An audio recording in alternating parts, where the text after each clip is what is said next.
Kaligtasan mo sa Alerto 24. Nasabat ng pulisya may 2 milyong pisong halaga ng droga sa isang raid sa Cebu City.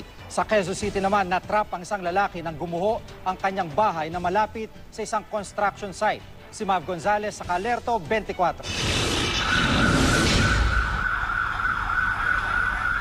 Ito ang actual rescue video sa isang lalaking natrap sa gumuhong bahay niya sa Kamuning, Quezon City. Tumagilid ang firewall ng bahay kaya bumigay ang ikalawang palapag nito. Ang sinisisi sa pagguho, ang katabing construction site at ang ulang nagpalambot sa lupa. Actually, talaga nagrereklamo rin kami kasi hanggang gabi, naghuhukay talaga sila. Tapos siyempre ting maghukay sila, yumayanig talaga. May isang firewall pa dyan sinasandigan nung dingding na yan eh.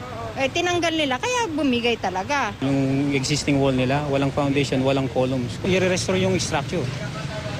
I-restore na lang, ilalagay na lang namin sa tama kasi wala nga siyang foundation. So ilalagay na lang namin sa ayos para maging safe sila.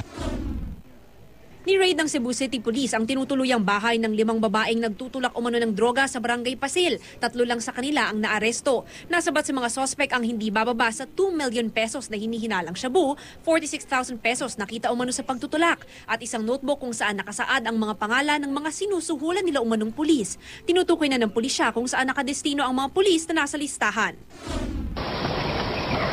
May anti-drug operations din ng Binyan City Police sa tabing riles na ito sa Barangay Canlalay. Nadatnan pa nilang nakakalat ang mga drug paraphernalia sa sahig at basurahan. Nakakulong at iniimbestigahan na ang 13 inaresto sa raid, kabilang ang 2 menor de edad. Sa unang tingin, aakalaing customer ang babaeng ito sa isang spa sa Pampanga, pero iba pala ang kanyang pakay. Ayon sa may-ari ng spa, pumunta pa sa cashier ang suspect para magtanong, pero kasabay nito, sinusungkit na pala niya ang bag ng may-ari ng spa. Matapos makuha, ibinalot ito ng suspect sa isang eco bag bago magbayad sa biniling sabon at saka umalis sa spa. Nai-report na raw ng biktima ang insidente sa pulisya. Mav Gonzalez, Naka-Alerto 24.